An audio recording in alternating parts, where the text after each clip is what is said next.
Who could complain on a day like today? Things are getting better and better. They're getting better and better. Except for the lag in YouTube people, which surprises me every morning. We don't know why it takes so long. It's the only problem with the Rumble Studio. It's a great piece of technology. I thank Rumble for making this. We love it. But it's like when you complain about internet on an airplane, right? I mean, I wish it was faster. I know I'm flying 50,000 feet above the ground and the surface, but I wish my internet was faster. There we go. Daniel's in the house. We know. There we go. YouTube signs of life coming in. Great. Good morning, Daniel. Hassan, hope you're doing well, Hassan. Ben, good morning, all. Indeed, Ben. It is a fine, fine morning. Like I said, who could complain? You can't. Things are going too great. Veterans Cannabis. Here we go. Good morning, Bitcoin Breakup Breakfast Crew. Good morning, veterans. Lance, what up, peeps? Sun's up. That's what's up. Depends on where you are. Sun's up where I am. Morning, Breakup Gang. I got a beautiful picture of the sunrise this morning. Boy, was it nice. Hope you're doing well, Hoddle T. Joseph. Good morning, Joseph. Good morning. Good morning. I hope everyone's doing great. All right, let's acknowledge our beautiful sunrise just because it was so cool. There we go. We had a nice one this morning. It was indeed beautiful. We were happy with it. Every day walking with Christ. God bless all you Maxis. Indeed. T-Dog Yo-Yo Yo. I realize I've been reading it wrong this whole time. T-Dog Yo-Yo. I've been saying T-Dog Yo-Yo, but I missed a yo. T-Dog Yo-Yo Yo.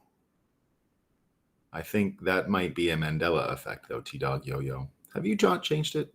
Have you added a yo? T-Dog Yo-Yo. Do we have a new yo? Maybe not. Maybe not. Maybe I'm just getting Mandela affected, you know? That could be what it is. So we've got a beautiful, incredible, perfect sunrise today. We love these sunrises, right? They're awesome. That's what I was looking at. Did some stretching. I'm a big knees over toes, guys. I do my knees over toes in the morning. And then I checked and Bitcoin was running. And I said, well, how could this day get any better? It's perfect. But it does get a little better. We're all together to talk about what's new. Let's have a coffee. All right. Today's going to be a lot of fun. But we got to find out first our Moscow time weather report, our summer weather report, because everyone knows you especially need weather reports in the summer. It gets so complicated, right? Is it hot or is it hot? We don't know. We're going to find out where it's hot today, right? Non-Mandela, I promise, T-Dog says. Okay, then I've just been reading it wrong. You wouldn't know, though. You'd have already gone through the wormhole and come out the other side in some multiverse. So you would not know, right? You just would not know, T-Dog. So maybe in an alternate past, right, you were T-Dog Yo-Yo. Maybe. But you wouldn't know any difference. So I shouldn't even ask you. I'm just going to remember that you were once T-Dog Yo-Yo because that's my memory. I don't have to do anything to do that. And now you're T-Dog Yo-Yo. That's fine. We can adapt. We should have put it in the blockchain. Then we would know your name. You got to use the alt return script to make sure we know what your name is. Every day walking with Christ. He's front running me here on the weather report. Yeah, it's 62 degrees in August and raining. So hot. Yeah, we got a good 60 degrees here this morning as well. Not warm. Not warm. All right, let's see what we got. Where is it hot? Where could it be hot in the summer? We don't know. We're doing some Moscow time now. We're going to go back to our thumbnail because we loved it. Right? It's part of our theme today, so we're going to be talking about it. But where's it hot? Let's find out. It's the start of our Moscow time. It turns out it is hot in Spain. It's August. And Bloomberg Green letting us know that extreme heat is blanketing Spain and parts of southern Europe. as sea temperatures soar in parts of the Mediterranean. Okay, it's gonna hit 40 degrees centigrade today. It's almost going to be 100 degrees in Spain in the summer. Oh my God, we need more. We need more news covering this, because this must be once in a lifetime. It just must be once in a lifetime. What are you going to do, right? What are you going to do? These ones are all good. It's been hot in New York City lately, right? People have been saying it's hot in New York City, right? And there's a lot going on there. But we find out that in New York City, I was just there. I've been there twice this month, right? We find out that the hellish commutes, right, that are plaguing, they say, Manhattan area travelers, right, this summer, point to a bleak conclusion, everyone. The heat, okay, the heat is causing the traffic delays because, look, the wires in the greater New York City area weren't built for extreme heat. Duh. Who wouldn't build wires for extreme heat? I mean, every time I go wire shopping, I'm like, okay, where are the extreme heat wires and where are the not extreme, the normal weather wires, right? Some people will go out, when you go to try and buy wires, they're going to tell you, no, cheap out. Don't buy the extreme heat wires, buy the normal temperature wires. And then you're going to go, I don't know. I might need extreme heat wires. I don't know what's going on. I know Elon Musk, he puts rockets up in space. He knows all about extreme heat wires, right? Because they got to go through the thing with the atmosphere and a rocket. And you're like, extreme heat wires. Everybody knows about those. But when they built the subways, they didn't know about climate change. And they were like, oh, it's just normal temperature in New York. We just need the normal wire. So they got rolled. Right? They got rolled. Bitcoin is going to fix this, though, guys. It's going to fix the extreme heat wires. We need better wires. That's going to solve it. This climate change mitigation. I mean, I'm so glad they built the climate-proof wires. What would we do? Jose's on top of it. He knows all about the climate-proof wires.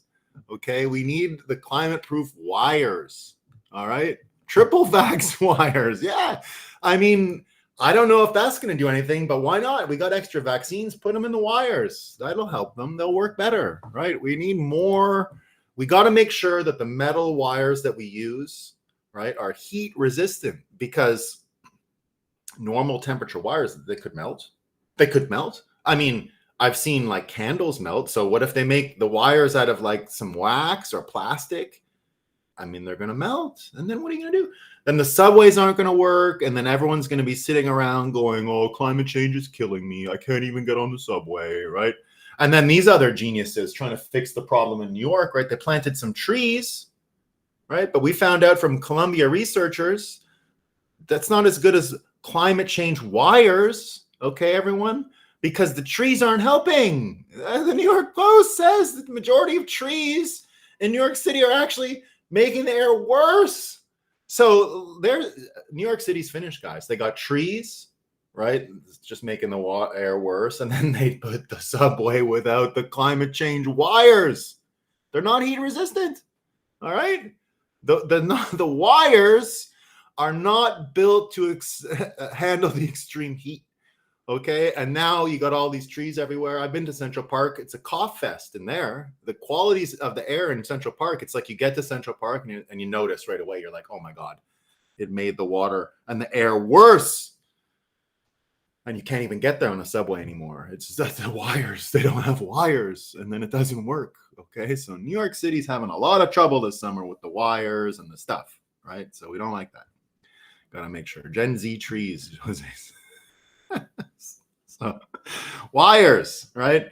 And then don't complain if it's too hot, okay? Because if you do, your landlord's going to go, oh, you're worried about the heat, right? And then Reuters letting us know, because we've always known that as the U.S. heat deaths rise, right, that some landlords, right, like we see here, right, they oppose the right to air conditioning, okay? So, but if they don't have the climate change wires in the air conditioner, you don't want it, okay? Because it's not going to work. It's going to melt. But in this case, if you're in the city and you complain to your landlord, right, he's probably a capitalist jerk because he owns the land, and he probably opposes your air conditioning rights, right? Your right to air conditioning, he opposes it. But we heard yesterday you don't want to use the window ones because they're like the trees. They make the air worse, right? We heard about that yesterday. So you don't want to do those. But I mean, it's pretty bad. Right? It's pretty bad. What else do we got, right? That's our weather report. That's our weather. Oh, no, I have one more weather one. I got one more weather one. We got to show this, okay? This is really important. We got one more weather one, okay? So now, forget about the wires for a second. I know you've been thinking about the wires and, you know, the evil landlords and the trees in New York, and everything's going wrong, right? Everything's going wrong. But finally, we have a plan to help California, where it's also hot. And this comes from either the New York Times or the Washington Post. They find, you know, we've been hearing all these great ideas about blotting out the sun, right? Why don't we just spray some cloud stuff, and then the sun can just bugger off and not bother us anymore with all of its heat. We don't want its heat, right? We can get rid of the sun. That was a great idea. But that's not the only great idea, okay? They have other ideas. Here we go, right? Here we go. Will we have to pump the Great Lakes to California to feed the nation? I mean, as long as they put in the good climate change wires, and as long as they don't plant too many trees, I think it's a good idea. Let's pump them Great Lakes right down to California, right? It's just, let's blot out the sun, right? These people, what would we do without these smart people? None. And I mean, we're just sitting here in Bitcoin like a bunch of idiots. We don't even know who these people are. I mean, we think we're smart. Well, you got guys out here who have a plan to pump the Great Lakes into California. Come on, guys, get going. We gotta be more ambitious as Bitcoiners, right? We can't sit back and let all these smart people, you know, blot out the sun and fix the climate change problem in New York so that you won't even have this stupid problem of capitalist landlords not recognizing people's air conditioning rights. Imagine in this heat, you got people not recognizing your air conditioning rights. It's just, we need a declaration of independence from the heat. We need to pump the Great Lakes down to California. We need to blot out the sun, and we need climate change wires today. Kamala, I'm giving you your whole platform. Come watch the breakup. Everything you need is here, Kamala, right? Everything you need is here. We can blot out the sun. We can give air conditioning to everyone. We can cut all the trees in New York and clean up the air. And we're finally going to get the wires that we need to mitigate climate change. If we can get the wires, the heat isn't even going to bother us anymore because we're going to have the right wiring. Okay, we need the right wiring. We're so close. We're so close. We are so close now. It's any day. So this one's pretty good too. Now the next, we got a Phil Bump special, everyone. What's Phil Bump up to? What's Phil Bump up to? I haven't heard from him. He must have had some vacation time or something. I don't know. I was in Nashville. I wasn't reading the Washington Post. I was in New York, and I was just suffering from the heat, and I had no air conditioning rights, and the wires. We all know about the wire debacle, right? So it's just been really hard. I haven't been keeping up with what Phil Bump's been up to, but finally, I'm here to learn. Phil Bump today had a fantastic article all about Kamala, Black, Indian. What's going on? What is happening, right? But he let us know. Phil Bump is here to help us, right? Trump's attacks on Harris's identity trip up his top supporter, because he's going to let us know here that the former president's unsubtle effort to drive a wedge between Harris and Black voters is in part a reflection of a common naive understanding of race. That's what he says. It's our naive understanding of race, right? So what do we not know about race that Phil Bump is going to teach us here, right? So Phil Bump he's here to teach us, right? He's going to get us to where we got to go with this stuff. And he says, this is what we don't know. It's the term code switching, right? Is generally used to describe people who adopt different mannerisms for different contexts. It's normal. Just do some code switching, right? Just do some code. Bill Clinton used to do it, right? Obama code switches, right? They're all good at it.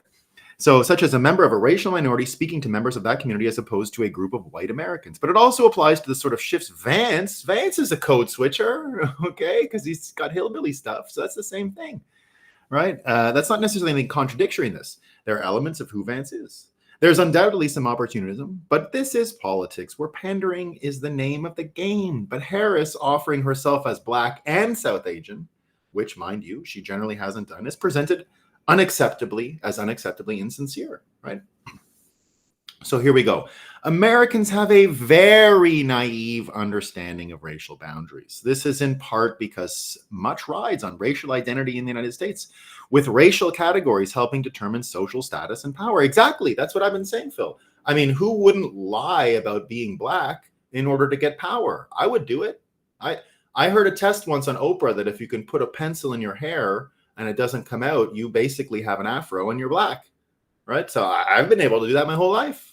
So what's going on here, right? That someone told me I have Black ancestors. Could be true. I don't know anything about it, right? But that Oprah told me that. So, and now we see, right? It's always much better to go ahead and embrace these things, right?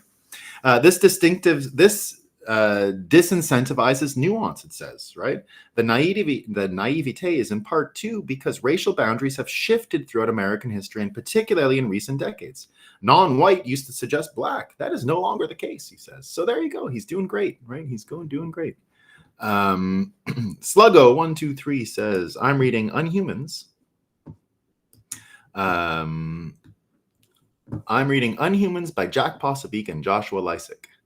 It's communism, folks. Everything that is destroying. Yeah. So Sluggo123. Let me tell you that Joshua Lysick also co-wrote my book. So I'm a friend of Joshua Lysick. We love him. So there you go. There you go. I always love Joshua Lysick name drops. We're fans. There you go. So code switchers. Yeah. Everyday walking with Christ. Yeah, Dog Blockchain says, if Kamala was a Batman villain, she'd be the Woker. I've seen those pictures. Yeah, I've seen those pictures around.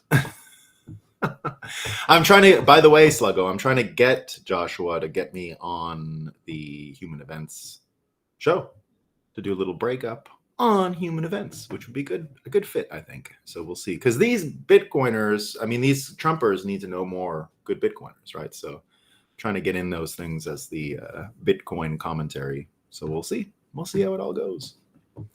We shall see. All right, I got more. That's Phil Bumford today. And I got these last two are pretty good. So they've been telling you, right? Be careful. Be careful. You coming on here, you're getting your news from the breakup, right? And you might watch it, right? You might watch the breakup. But the Washington Post letting you know here. And another time, podcasts were products that people consume strictly with their ears.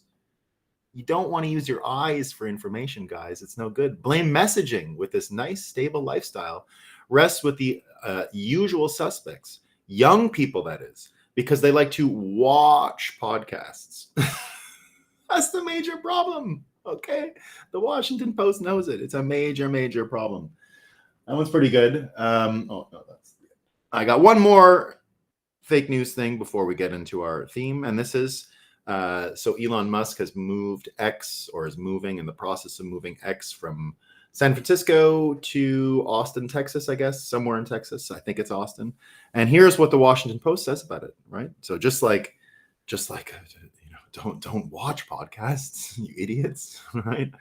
No big deal, they say, right? Formerly known as Twitter, out of San Francisco, the city's chief economist said while Twitter's workforce was an important driver of just foot traffic. It's foot traffic, okay? It's foot traffic. That's what it did. Twitter's all about foot traffic, guys. It's like they go to the Blue Bottle next door, and there is a Blue Bottle there, a very good Blue Bottle coffee shop next door. I've been to that one many times. I've even seen Jack Dorsey there many years ago. There is an actual where all the staff goes, a Blue Bottle. So there you go. So the shit.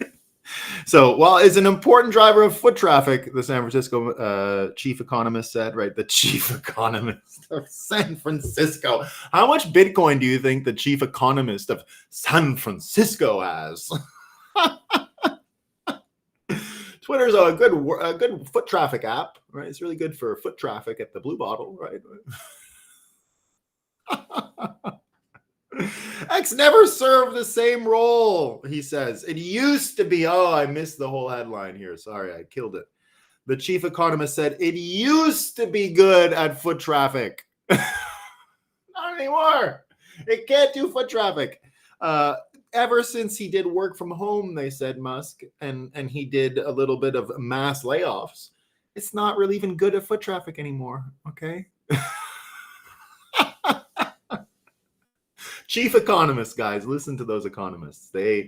These kinds of economists are our favorite. Okay, they're the best. They're just the best. All right, so now today's theme is all about royalty payments. Daniel asked me, Daniel Renault, who's the resident Vermonter here that we do all kinds of Vermonting about, talking about Vermont. And I've had the good fortune of meeting Daniel a few times. I know Daniel's trying to get the Bitcoin meetup going in Burlington, Vermont. We tried to help last year with that. I will try again this year, but the whole Bitcoin Magazine, a lot of the Bitcoin Magazine gang, actually, by the way, is from Vermont. Dylan LeClaire is from Vermont. There's a whole bunch of Vermonters there. So, but they're just bouncing around the world these days. So a little more difficult to lean on them, but we'll do it. So the theme today is about royalties and royalty payments. So not real royalty as in like kings and queens, but royalties as in how I, as a writer with Josh Lysek, can get you Bitcoin, right? So there's a way. I've been working on it. We'll talk about it a bit today. But first, let's set it up. Let's get into it a little in our breakup way with some news attached to it. So first up, the whole podcast part of the Moscow time was related to what we're talking about here. So that's why I've kept up this podcast thing from the Washington Post, as well as what people have said about the foot traffic app of Twitter. But here's what Elon said yesterday. He goes, and this is all about someone mind reading Elon about why he bought X. Remember that at the beginning? Why would he spend $40 billion on this thing? He's going to lose money. Oh my God, what a bad businessman. Oh my God, if I was a businessman and I had that kind of money, I wouldn't spend it on Twitter, right? Remember all that stuff? And then it's like, he doesn't even know what he's doing. He should stick to rockets and trains and tunnels and cars and brain chips. What's he doing getting into social media? Remember all that stuff, right? So before it was, what's he doing? And now, because that didn't work, they have to mind read why he's doing it, right? So the mind reading of why he's doing it is that, he doesn't understand company success. It's just a foot traffic app. And then Elon responds to the guy and says, that guy doesn't get it. I would prefer to have zero involvement in politics. So this is Elon. This guy's trying to talk about how Elon getting involved in politics is, his legacy. Oh my God. So they were concerned about his $40 billion 2 years ago, right? And now it's his legacy. So imagine feigning concern. Imagine you're some sludge person and you're pitying Elon Musk. Oh, he lost 40 billion. Oh, his legacy. He's got like 1 million kids and he's the richest man on earth trying to build rockets for Mars. And you're worried about him? It's perfect, right?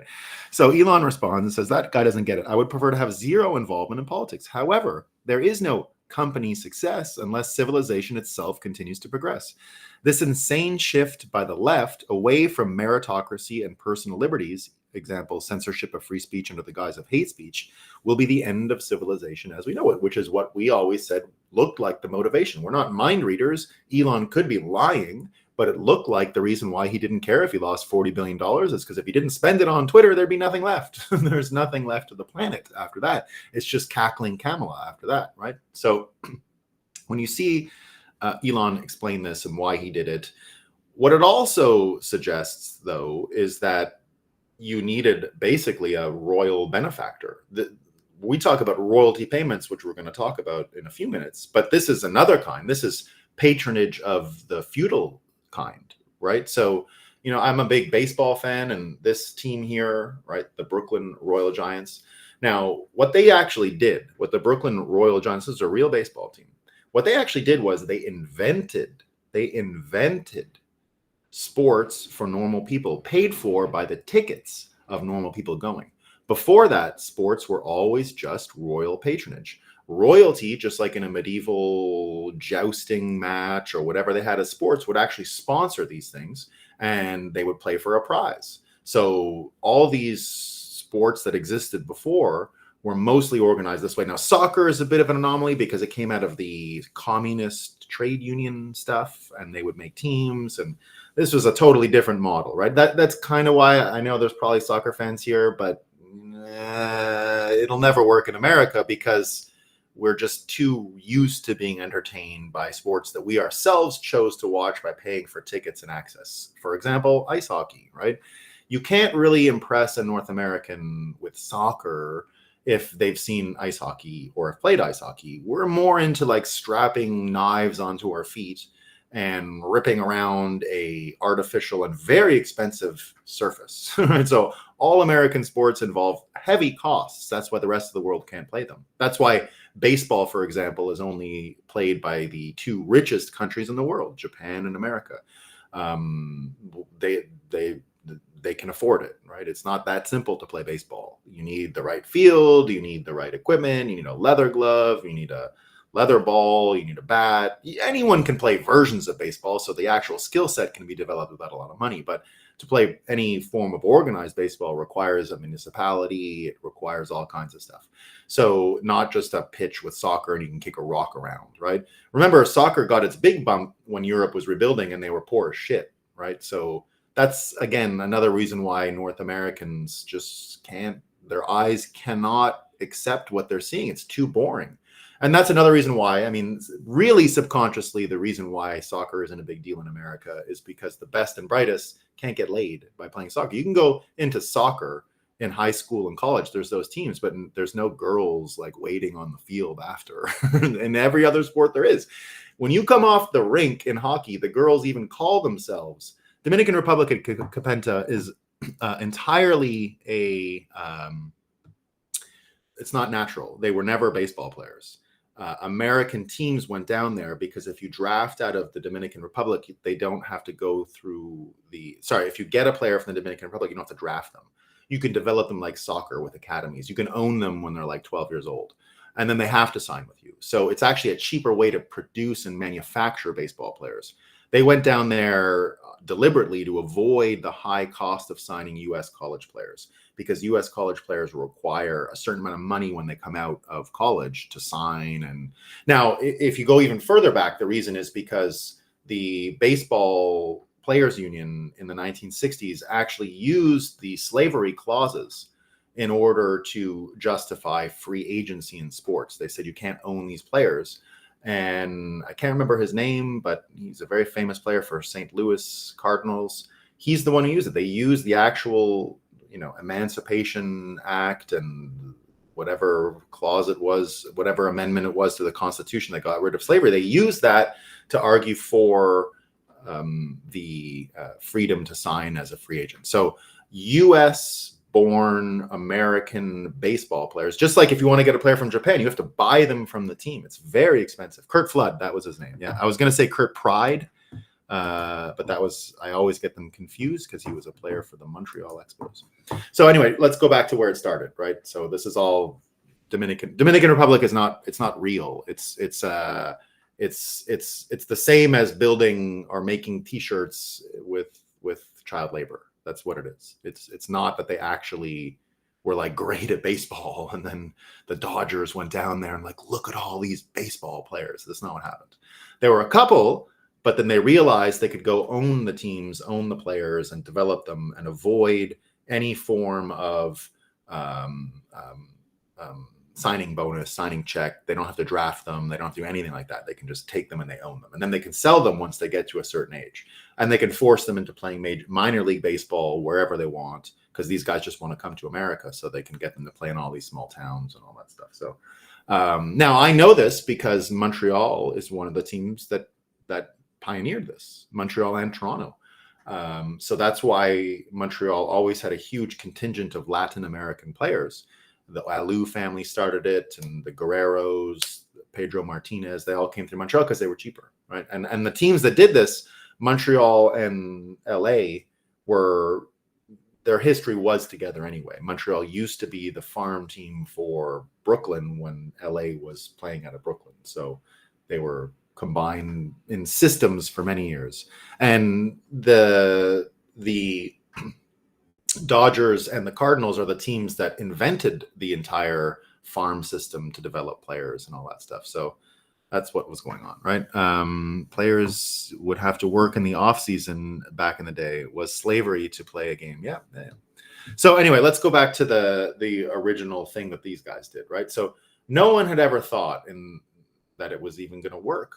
But what they did in New York was on the weekends, they would actually just charge average people a nickel or whatever it was, a penny, and you could come watch the baseball game. And the original baseball games were a little more like a circus. You'd have like performers, and it was all entertainment, very different than what it turned out to be in the end, a competitive sport. But the innovation was the admittance fee, the way they charged tickets. And the way they could finance these baseball games through drawing a ticket was completely revolutionary. No one had ever thought of that before. No one had ever done it before. Maybe in some other ancient civilization, but not even the Romans. The Romans, if you went to the Colosseum and it was bread and circuses, that was all provided by the royals. That was a form of patronage, the same as European sports.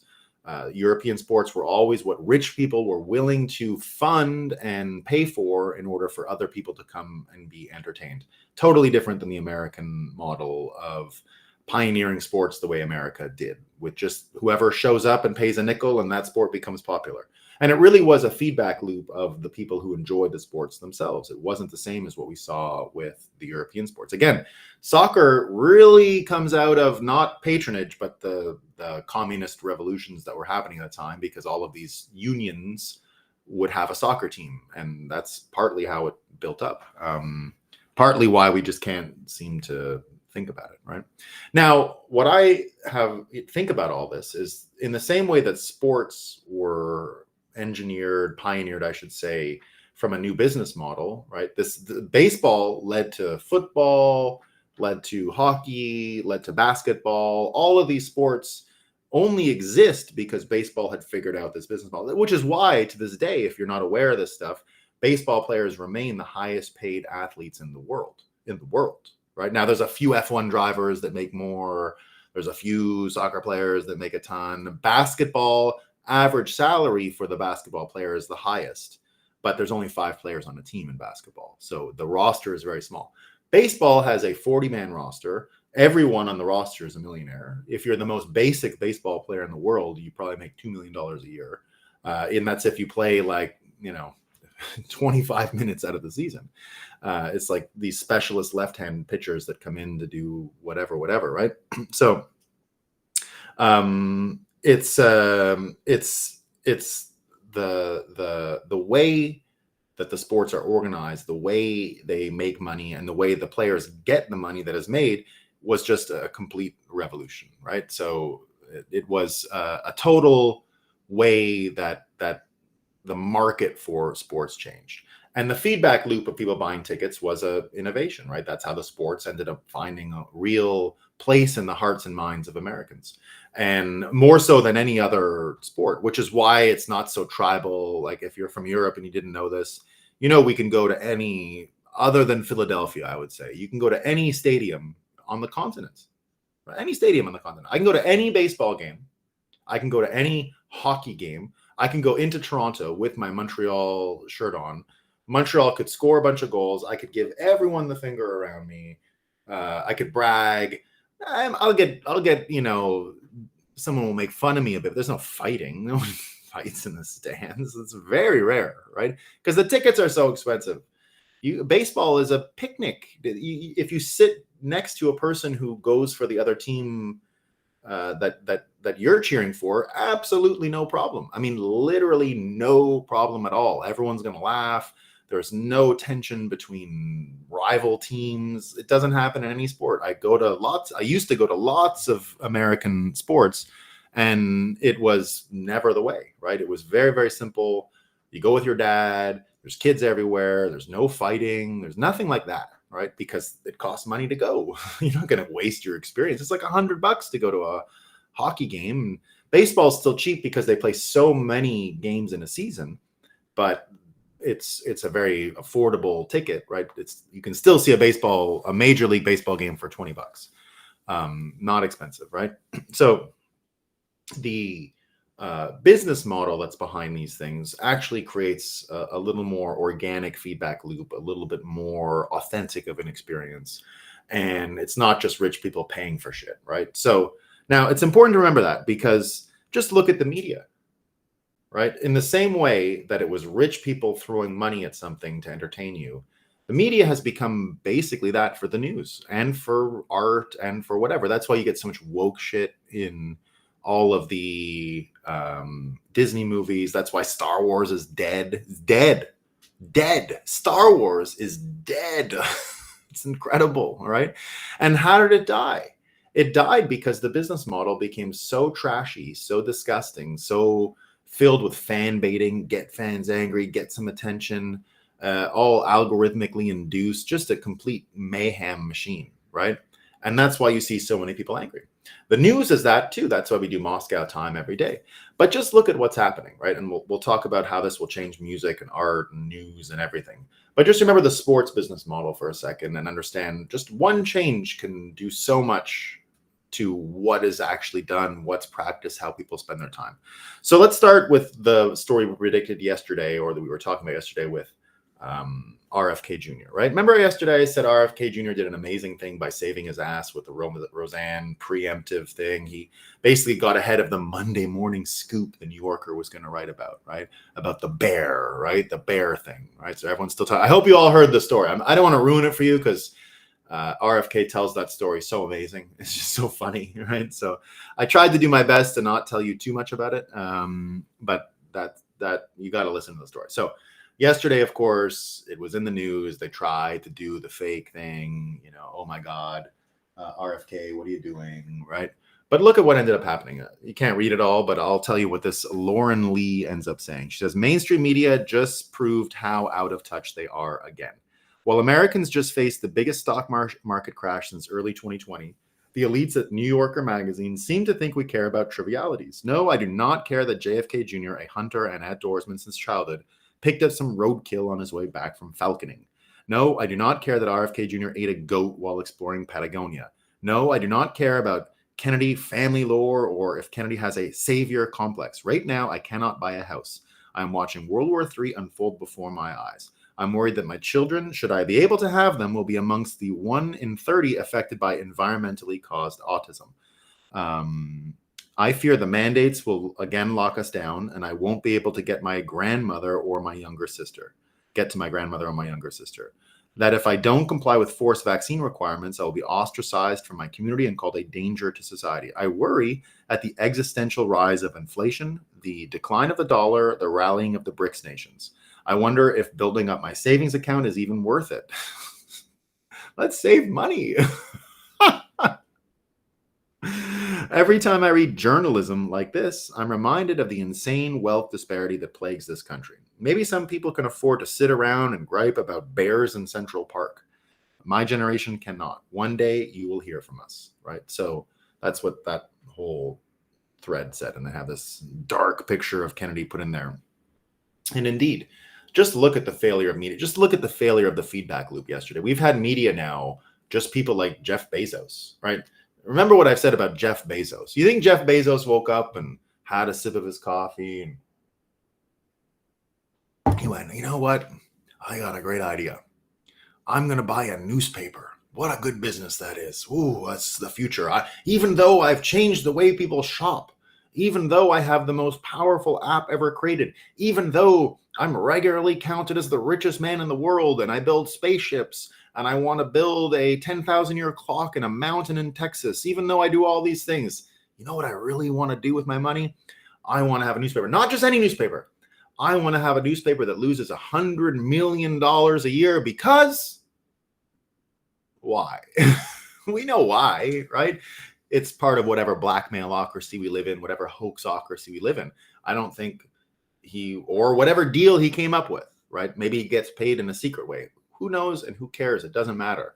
The business model of the Washington Post is the problem. It's one that relies on the same type of patronage that they used in sports years ago, before baseball, before anyone had figured this stuff out. So That's one of the reasons why you can't trust the information. That's one of the reasons why they're focused on what's going on in Central Park with a bear and RFK, right? But the thing is, that whole system doesn't work anymore because the podcasters, who, according to the Washington Post, you shouldn't look at, you should just listen to them, right? It's stupid to look at them. Because of that, you have this huge schism now. And yesterday was one of the best days to ever see the contrast, right? Because we had this old video of Scamala going around where she's there laughing. We're not woke enough, she says. We got to be more woke. Everyone's got to be woke. She's going in all the stuff that frankly most people don't want to hear about. Right now, I get there's people that are all into this. There's some women out there saying, "Yay, we need to be more woke," but in the mainstream, it's not really happening. Right? So she goes. She didn't do this interview yesterday, but this thing went viral yesterday. She looks retarded. She's laughing, cackling. She looks like she can't speak in public, by the way. It looks like she really does have public speaking anxiety mixed with genuine low IQ stupidity. I can't see it any other way anymore. I try to say maybe it's alcoholism. I think she's just retarded. I can't. I try to give her the benefit of the doubt and say maybe she's not so stupid. No, she's dumb. She's dumb. So, and I don't usually say that. You'll never hear me say that about Hillary, ever, right? Never. Hillary is like, I can't even measure how smart she is. She's so smart. She is. I don't like her, but she's smart as heck. Would I ever say Obama was dumb? No, Obama's like another guy. Who knows what his IQ is? It's high. It's really high, right? I think it's higher than mine. I think so. If I can't guess what his IQ is, it's higher than mine. A dog can't guess at the IQ is higher than the dog, right? Once you're there, you don't understand. Once you're at your limit, you don't understand what's beyond it, right? I can't tell how much smarter Elon Musk is than me. There's no way to tell how high it goes, right? Yeah, now she is drunk. She's drunk. She's a drunk. Yeah, she's a drunk. She is a drunk. So Greg Bush Jr. was a moron, but you'd never been in his presence. He had a vibe. He had an energy about him. He had a charisma about him that is not well understood. And it didn't always come across on the TV screens and everything, but he was way more powerful than people realize and way more charismatic than people realize. Not a fan. Never was a fan, but I recognized his charisma. And it was, I mean, he was being touted as president way before he became president because of that, right? So he had skills.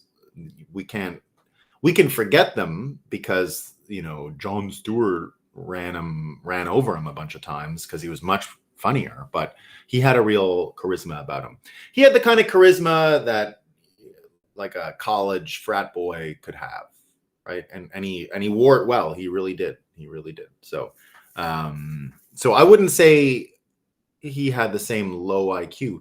You know who had the right comment about Bush Jr. was a guy named Jack Straw, who was one of the last Hong Kong governors when the UK gave Hong Kong back. And he wrote a tell-all book years later about all the world leaders he'd met and, you know, gave the skinny on all of them. And he said, you know, for example, Clinton, he said, you can't even be around the guy. He's just too persuasive. He didn't even like being around him because he knew that whatever Clinton wanted, he would get out of him just by being around him. Tony Blair, he said, was almost the opposite, just a through and through liar that couldn't keep his own opinion because he didn't have any. Jacques Chirac, he said, the old president of France, he's a guy that believes politics really is just like dressing well and important, well-dressed people around a table talking and this and that. But his comments on George Bush Jr. were actually interesting. He goes, he's much smarter than you realize in real life, and incredibly charismatic. But he said the problem he has, and you could probably guess at it, is not curious, not interested in stuff. Like, very difficult to get him to be interested in this or that, right? So, and again, not a fan of George Bush Jr. You got to understand, I'm not a fan. I've mentioned many times here that a lot of people don't understand where Trump love comes from people like me. Trump love came from him destroying the Bush family within the Republican or conservative or whatever part of American politics. People like me who had been in that world for a long time had to get these people out. They were ruining the whole thing. So I was I don't know, populist conservative type since I was a young kid, and a teenager, right? College time. The obstacle to my own political ideas having traction within that movement were the Bush family and all these buttoned up conservatives that I just hated, right? I just thought they were so stupid. And so that was a thing, right? So anyway, let's go back to the business model and what's going on here. So yesterday, right, we had this thing go viral. It was just her cackling. Looks like she came in just after lunch, right? Looks like she had a couple. I think the drinking might have something to do with the stage fright or the public speaking fright. She's not good at it, right? So maybe she's not as retarded. Maybe that's the one area that makes her look stupider than she really is. It's that she has a fear of public speaking, and that inhibits her somehow. Maybe that's it. So I actually don't think you're going to hear from her on the campaign. It's been 2 weeks since she's ever had to answer. She got the nomination yesterday, if you saw. She's never actually gotten a vote in her life. She just gets appointed. And now she's running for president. So I don't think they'll ever drag her out for an interview. She can't. The funniest thing of all of this is the Democrats seem to have stumbled on the two least capable people of doing the one thing that a politician has to do, which is engage with the media. So they're fucked with this, right? They got the two people in the world. I don't know any. You'd have to go out of your way not to find these two people, right? You'd have to go out of your way not to find these two people. And they found them. Somehow they found them. So it's hilarious, right? It's a simulation wink situation, right? So versus Trump, who is probably the most authentic, off the cuff, without a filter politician we've ever had. So they remain the opposite. But here's what happened yesterday, right? You had her with this viral thing, very old school media. She looks stupid. It went viral. Everyone talking about it because she just goes on about woke stuff. Meanwhile, yesterday, Trump does one of these live streams with a Kick host. I don't really know this guy at all. His name is Aiden Ross. There was something like 600,000 people live watching this. 600,000 people live. And they're just shooting the shit. The two of them are just shooting the shit. Trump comes out to the 50 Cent song, the assassination song. Everyone loves it. This guy ends up giving him a Tesla Cybertruck as a gift, like wrapped in the Trump fight image. They get in this picture is from them sitting inside of the car. And Trump just gets on the screen and starts DJing, and he picks first some California Dreamin'. Then he played some Beach Boys. Then he played Elvis's Can't Help Falling in Love. So just look for a second at the difference in distribution, in media, in what's going on. Now, we've known this for a long time, right? We've known that independent content creators are changing the game. It's very obvious already in this market. And it's very obvious in the news market because the audiences are large and they've been able to produce some money for people like this guy. He's made enough money to give Trump a Cybertruck, right? So he's doing great. But the same formula can actually be applied throughout, right? The direct financial relationship that this guy has through Kick with his fans actually changes how news is made, how media functions. Having content creators and content consumers in a direct P2P financial relationship will change things. Now, this is a one-way financial relationship. None of the fans are actually making money by being a fan of Aiden. It's just entertainment. But things can actually change, right? If you just look at this contrast that we see in news and now start applying it to everything else in the market, you're going to start to see how much things can actually change, right? So this is the thing I've been working on. So if you go on my Twitter and you look at my AI or the Blue Moon Orange coin video, you'll see there's a link to mint some royalty tokens after, and that's what these things are. I'll explain what I'm doing here, right?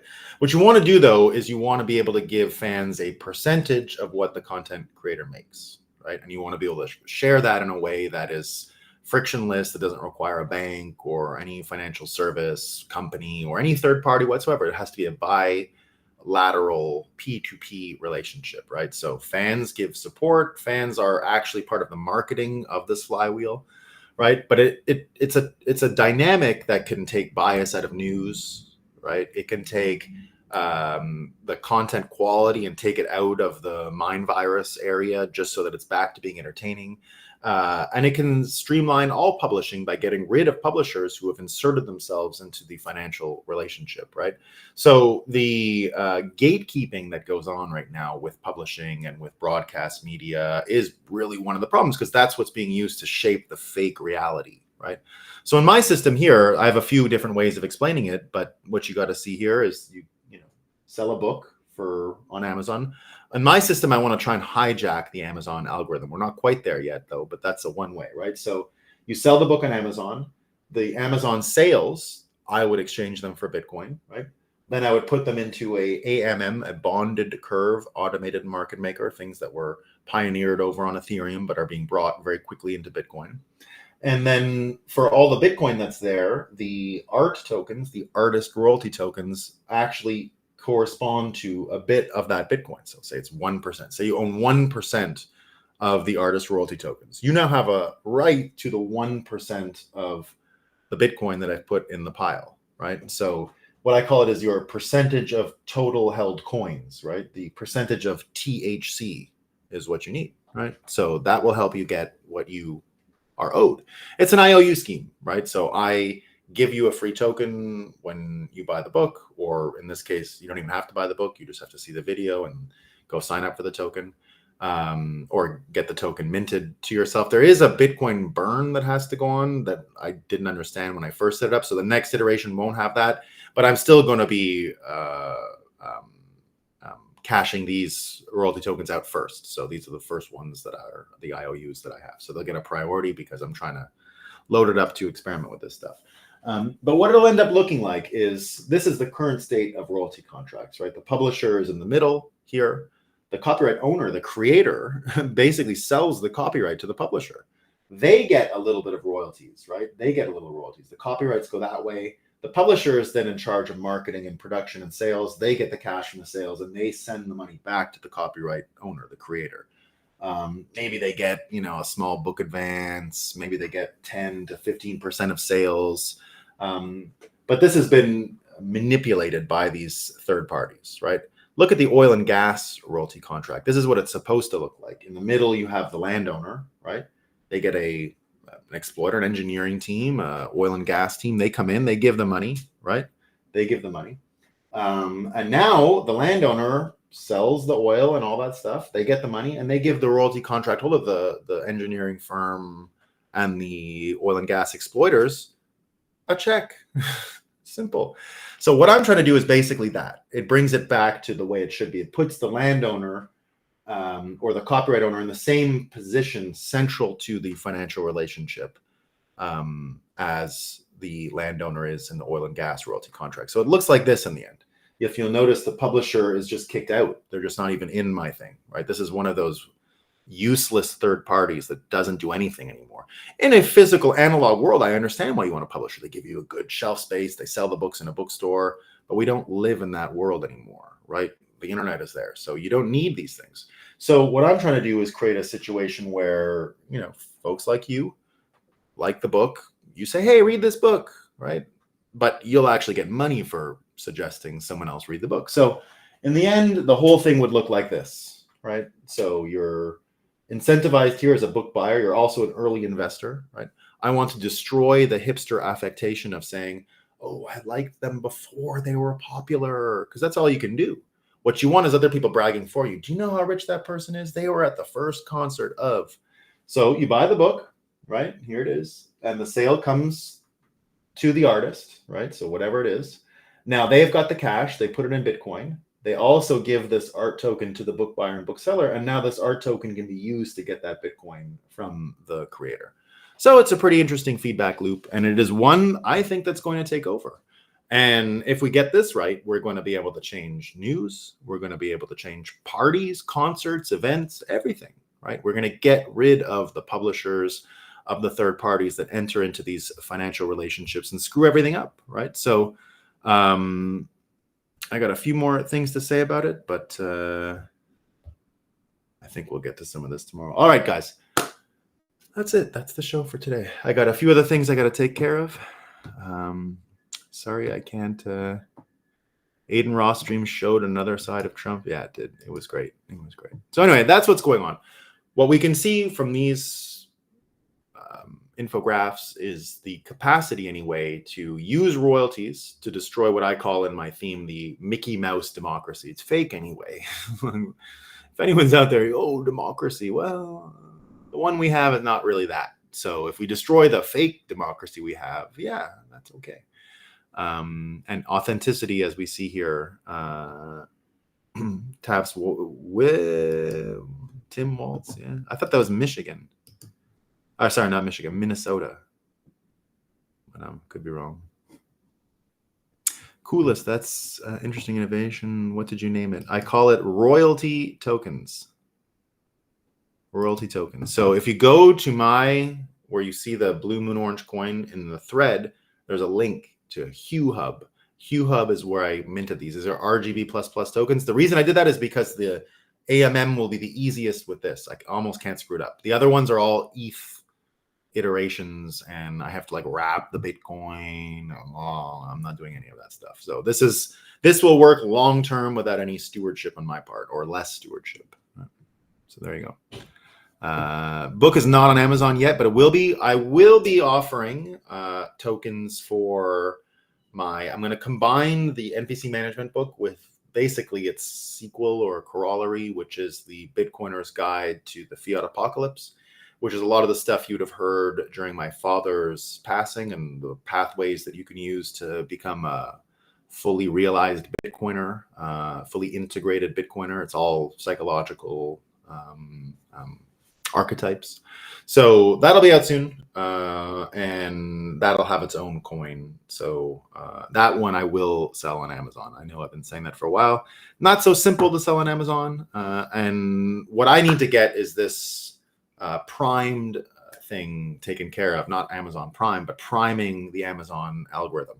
The more of you that have my royalty tokens now, the more likely it is that you're going to help me market it and say, buy this book, because we want to hijack the Amazon algorithm, which rewards early sales. So the more preloaded early sales you get, the better the chance it has of actually kicking the Amazon algorithm in to sell it to a wider audience, which is what publishers were supposed to get you anyway in the olden days, right? The wider distribution, basically algorithmic hijacking. But we shall do that on our own. And that will be the story, that we hijacked the Amazon algorithm in order to make Bitcoin, which is fun. All right, team, that's all I got for today. Peace. Take it easy.